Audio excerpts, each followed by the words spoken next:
couple things we're going to touch on to wrap up the night before we get to the questions that have been submitted is this idea of could something good come of this, right? How does something positive come of this? We're going to talk about that both with Jay Gordon, who's to my right, who's policy director for the Washington State Dairy Federation, longtime advocate for agriculture in Washington, and then also with Jay Manning, who's joining us via Zoom. Jay's an attorney in Olympia.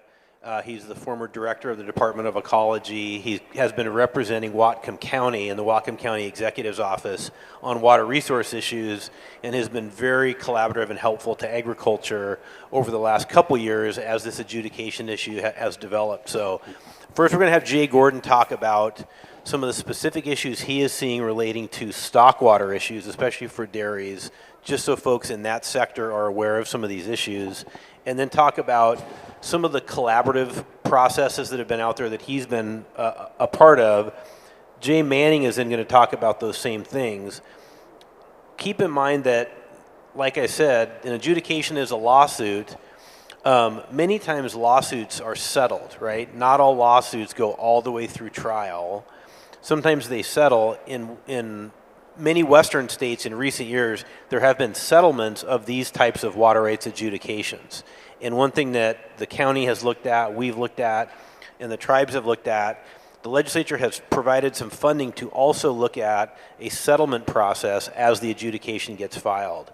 So a settlement wouldn't prevent the adjudication from going forward, but discussions about a settlement could get going after the adjudication gets filed. Both Jay and the other Jay have some experiences in procedures around Washington State that could be helpful to get a settlement track going at the same time the adjudication gets going. So first I'll go to Jay Gordon to talk about some stockwater issues folks should be aware of, and then some of his experiences in the Chehalis Basin that may provide maybe some light at the end of the tunnel. So first to Jay Gordon.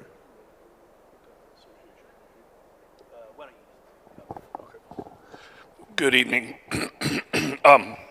Like Bill said, I've worked on this issue for probably 25 years now, the Dairy Association. A couple, before we get into the really discussions on potential collaboratives and outcomes possibly on this, just a couple of points from my perspective and our association's perspective. I guess caveats probably a little soon, but Ecology released the claim form draft in January, as you heard. And remember, there are 4 exempt uses that the legislature granted all of us in 1949. The draft claim form really makes a mockery of part of those. It tried to say that stockwater was only for direct use by livestock. That's not what the case law says. Ecology ignored that case law. The domestic exemption for domestic purposes in the draft claim form was mostly completely fiction made up by the Department of Ecology. So when you're looking at your uses for domestic purposes, I do not know of a court case that has domestic purposes defined. Ecology said, oh, it's 500 gallons on the small claims form, but it's also 500 gallons for your pet, but it's only indoor. And so we asked, is that 500 gallons for your pet? What if your animal, your dog drinks outside? What are you going to get your water taken away from the dog that drank outside? They made it all up.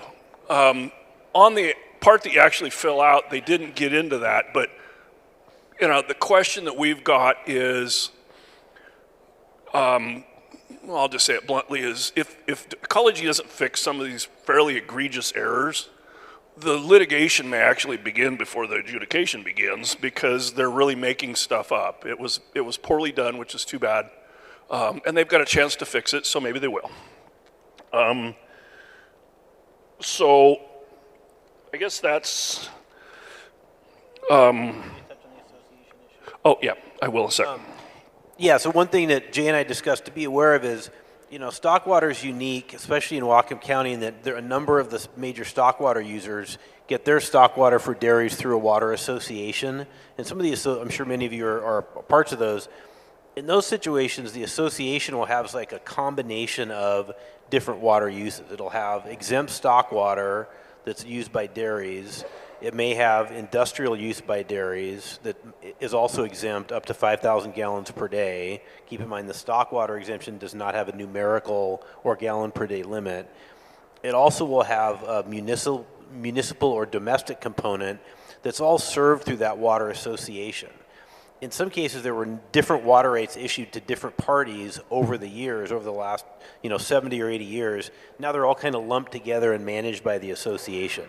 That's a really complex water right situation. If your association kind of fits that profile, the thing to do now is start figuring out what's your collection of all those water rights, exempt stockwater, domestic use, perhaps industrial use, and then also, like, from an organizational standpoint, whose job is it within the association to ensure that that adjudication claim gets filed? And you will probably have to file multiple claims, one for each of your water rights or for your exempt uses. So every association is a little different, but just organizationally, make sure your association is putting a plan together to figure out who's going to make sure that those claim forms get filed. So just wanted to touch on that. And I'll add one more final thought is you also might want to have a conversation with folks out there at the water trust level about if you've got a dairy, and there are more than a few in this county that have gone out of business in the last 5 years, can you park that water that you were using on your dairy in a trust, even though it's an exempt use? There may be a vehicle to be able to park some of that exempt water in a trust that then can be used sometime in the future. I think the previous speaker spoke about that. And I don't know that we know the exact answer of what that stockwater use or domestic, if it were. And then I guess the last point that I've not heard today also is all these 4 uses are stackable. The state Supreme Court, in a case called Five Corners versus Easterday, said each of these individual rights, 5,000 for domestic, 5,000 for industrial, a half-acre garden, and stockwater, an unlimited amount of stockwater, but limited only to livestock. Those are your 4 rights, and each of them are individual and can be stacked. So don't think about, oh, I just have domestic. You also have stock, you have that garden, you may have some industrial uses you're using on your place. So that's really kind of the last of that.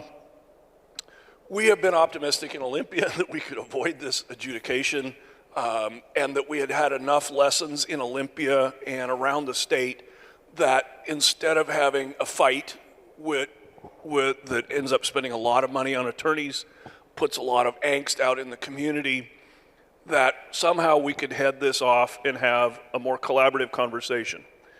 I have been blessed to be able to work. I've worked with Bill a lot. I've worked with Jay Manning over a number of years. Jay and I are both on the Ruckelshaus Center for Collaborative Processes. We put together the Voluntary Stewardship Program. For 16 years, I've been serving on a collaborative effort in the Chehalis Basin to try and improve fishery and reduce flood damage. And it's really been a partnership between the cities, the counties, the tribes, the farmers in the Chehalis Basin to figure out what to do about all this extra water and flooding, just like you guys had last year in Sumas, and the flood damages that we're getting in the Chehalis, and what do we do together about the decline of the fishery and the dropping water levels in the summer. An adjudication does not add 1 drop of new water. That's just the reality. The Nooksack, like the Chehalis, has got salmon that are coming back in the summer and the water is too warm, and we've had what, 7 floods in the Chehalis since 1990. My family's been on our farm for 152 years, and my grandfather died in 1990, and I've seen 7 floods higher than any of my grandfather or great-grandfather or great-grandfather. So we're seeing more water in the winter, and my neighbor was the chair of the Chehalis tribe, Dave Burnett, and I went to him one day and said, we're getting a lot of water in the winter and not enough in the summer. It kind of makes sense to think about, should we build a dam? I said, but I'm not going to volunteer my time to talk about building a dam. The Chehalis tribe's going to say no. And Dave, to his credit, said 3 very good things. He said, the location where you're looking at building a dam, will it stand up to the earthquake that we projected to get in the Northwest? I really don't want to destroy a couple of cities with a dam. He said, number 2, will it drop the water on I-5 4 feet and 2 feet at my casino? And I said, heck with your casino, Dave. I want 2 feet less in my barns and my neighbor's barns. And then he said, and I want net positive benefit for fish. He didn't say he said, we've just had less fish, I want more fish. And so I've operated really on that thesis that he made up over a lawnmower in his yard 16 years ago. We've pulled down almost $200 million in state and federal funding for working on flood damage reductions and salmon habitat. We split the money exactly down the middle, so about $100 million for salmon and habitat enhancement in the Chehalis, and about $100 million for flood damage reductions for the cities, the counties, transportation systems, hospitals, farms. We built a lot of critter pads for both critters and for equipment because of the flooding in the Chehalis. And it's been just a good way to try and figure out. It's not easy. It's certainly tough. Sitting in meetings every month for 16 years is not what most people want to do. But that's where I live, and that's where my neighbors live, and we're trying. And we'll see in about 2 years. We have about 2 years left to finish the environmental impact statements on a couple of different alternatives to reduce flooding. And we'll see if we can get an agreement. Obviously, building a dam in America is not an easy thing to do these days, but it's one of the things that we're considering. As I said, I've gotten to work with Jay Manning, who's coming next. And one of the things, just a quick aha, just to kind of tee this up, Jay and I have really, and Bill and Olympia, we've worked on this for a long time. And in Washington, we have a number of processes, really starting with the Nisqually River process, with a collaborative that started with a conversation between Billy Frank Jr. at the Nisqually tribe and the Wilcox family, who used to be dairy farmers and now just do eggs. And they started the beginning of a kind of a watershed collaborative between tribes and farmers. And that then spread. Jay got to talk about, or may talk about, the Walla Walla. And one of the points that Jay made after the Walla Walla had been it was a deal between the Umatilla elders, the Umatilla tribe elders, really, and some farmers that said, let's see if we can figure out how to not go into litigation and argue over salmon, and let's see if we can get real wet water back into the Walla Walla. And I'm paraphrasing, Jake can correct me in a minute. But when some of the farmers passed away, or some of the tribal elders passed away or got voted off the council, the process started to diminish. And so Jay and I talked about this years ago, and we looked at the Nisqually and we said, in the Chehalis, we're gonna put that process, even though a number of us had become friends, we made a deal on what we were gonna work on, we then put that process into legislation and said, we want this process to out-survive the Jay Gordons and the Dave Burnett's, because we didn't want it to just be a personality-based process. The Nooksack, to me, has looked so prime for that. You have a wonderful run of springers, salmon that are coming up the Nooksack. The last 3 years, my understanding is a couple thousand springers have returned. Water's so low and so warm, they've all died. So nobody's winning this thing. The adjudication isn't winning it. But we have examples, and we have leadership, and we have people in place that know how to do this. And so I guess our hope has been get the adjudication started, but, and I'm not going to tell you, this was advice from Darrell Williams at Tulalip Tribe. We went up and talked to Darrell and said, you got a dam on the Snohomish system, do you like the dam? And he said, yeah. Fish sort of need water to survive, and we're glad we've got a dam because the glaciers are going away and fish need water, and we like it. We said, well, should we build a dam in the Chehalis? And he said, I'm not going to tell you, I don't live there. That's your place. You have to figure that out. I know the Snohomish. I know the Chehalis. Darrell knows the Snohomish system. You all know the Nooksack system.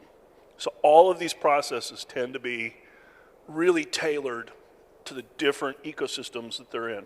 So there's my 2 cents worth, Bill. Take it back. Great. Thanks so much, Jay. So now we are going to the Zoom to Jay Manning. Jay, can you hear us? Can you see us? We can see you. I can see you and I can hear you.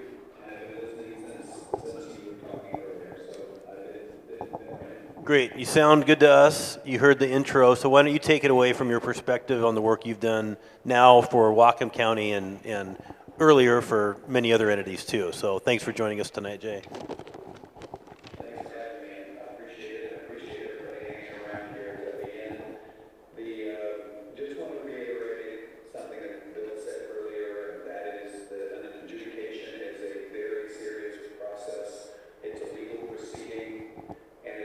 Critical that if you believe you have a water right, if you've been using water, that you take it really seriously, you put in the time and the effort, gather your documents, talk to people, talk to prior owners of your property, or oral testimony will possibly be just as important as anything in writing as you get into the adjudication. And so So don't blow it off. Take it seriously and work at it, and it'll be worthwhile.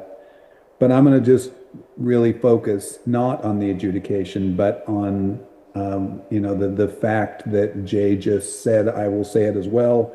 The adjudication, while I totally understand why ecology is doing it, I understand why that information it will provide is critical. It won't create any additional water. And the bottom line problem in the Nooksack and in almost every basin in Washington State is we don't have enough water in the really critical, most water competitive months of July, August, and September for all the competing needs. And in many cases, including the Nooksack, the primary competing needs in those months is irrigated agriculture and the need for adequate in-stream flow for returning adult salmon.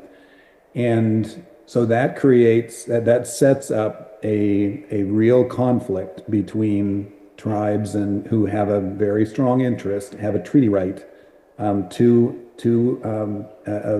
have a reasonable standard of living based on salmon returns. That's a legal right they're guaranteed that they have not been able to achieve in just about anywhere in Washington for quite a long time. So their interest is legitimate. Your interest is legitimate to have enough water to irrigate your crops and make a living year after year. The adjudication is not going to solve that problem. It will provide information. It will provide a system of priorities, but the folks with the lower priorities, the later priority dates, could end up without adequate water at all. So that's the county hired me and my colleague Maya Bellin to try to help with developing a plan for how can we have enough water in this basin for everybody, for all of the existing uses and some increment for growth into the future. So let me start by telling a story about the Yakima Basin. You've all been there, you know it's a huge agricultural area that uses a whole bunch of irrigation water. It used to be a stronghold for 5 different salmon species, but many of those are in really serious trouble.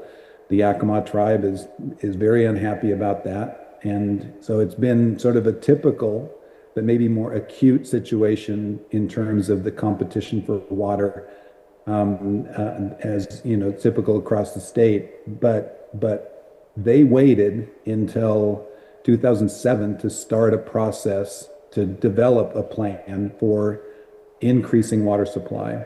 That was after almost 40 years of adjudication, 4 trips to the Washington State Supreme Court with that case, and a really, really bad relationship between the Yakima Nation and the irrigators.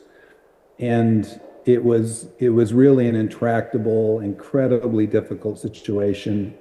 And I found myself in the middle of it as ecology director, and we called the irrigators, the Yakima Nation, other interests into the table and said, listen, the adjudication didn't solve any of these problems, and we have a major water supply problem. Can we work together and develop a plan for creating new water supply? And I expected both the irrigators and the tribe to say no. We don't trust each other. We don't like each other. We're not going to do that. But to my surprise, they said yes. And, then the hard work starts. But it only took 3 years to put the plan together. And it really is, its foundation is everybody's going to win here. This isn't about one side winning and the other losing. This is about providing adequate water supply so that the irrigators who had been cut off partially or entirely in drought years through the 2000 to 2010 decade, they would have increased protection in those drought years. They could still be reduced. They could not be cut off. and they could only be reduced a maximum of 25%. That was the standard for the agricultural interests. And for the tribes, it was steady progress to bring back in-stream flows and fish populations, eliminate passage problems at the many existing dams in that basin, and bring the fish back. And we've been working at it now since 2010. Over $1 billion has been invested in the basin. Salmon runs have increased for the first time in 40 years. We have a sockeye run in the Yakima. It was gone. It has been recovered and is growing every year. The farmers are, are protected as per the standard in drought years. There's more work to be done, without a doubt, but it has changed the relationship utterly between the tribes and the irrigated agricultural interests. They work together. They go back to Washington, D.C. together to get the money. They go to Olympia together to get the money. They present a united front. They don't criticize each other. They work. They are really a team, and they're helping each other be successful.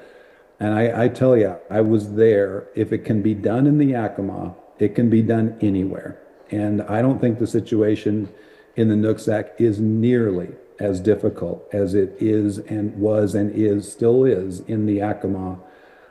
We just have to find the right people. And Jay Gordon is right that it usually comes down to people, and are people on both sides of that ledger ready to work together and put a plan like that together. The county has hired Maya and I to try to help facilitate that kind of plan. We put together an example of a water supply plan that is equal parts increase in-stream flow for fish and increase a reliable water supply for out-of-stream irrigation and other out-of-stream uses. The plan is available. You can take a look at it. It is not being put forward as this is the plan. Everybody should adopt it. It's just an example of what a plan could look like. And so how do you do that? How do you increase water supply? Well, as Jay mentioned, you know better than most that you have way too much water at times of the year. You have plenty of water at much of the year. It's just those critical summer months where there isn't enough water. So you have to capture that. You have to capture that water. And there's different ways of doing that. There's storage, obviously, above ground storage in the ground called aquifer storage. There's pump back systems where you pump water from the lower part of the river where you're in the tidal zone. So it's less flow dependent, and you pump that up into the tributaries. And you can do a great job of increasing flow that way. You can make everybody more efficient, everybody who's using water. There are water reuse proposals for water that might otherwise go out to the sound as wastewater from the city of Bellingham and maybe the city of Linden. So the plan goes through all that, and it's out there as an example of what the basin could put together. I really think it would be such a mistake to wait until this adjudication is complete to start having that conversation. As I heard people talking today, there's going to be this 3-year evidence gathering time that is going to start in 2025. Let's spend those 3 years putting a plan together that everybody can live with, that everybody can support. And then we can go to Washington, D.C. and go to Olympia and get the funding for it. And we can have a future that is successful for the agricultural community and for the tribes. And that's what the county's interested in. And I sure hope we can figure out a way to do that. I'll stop there.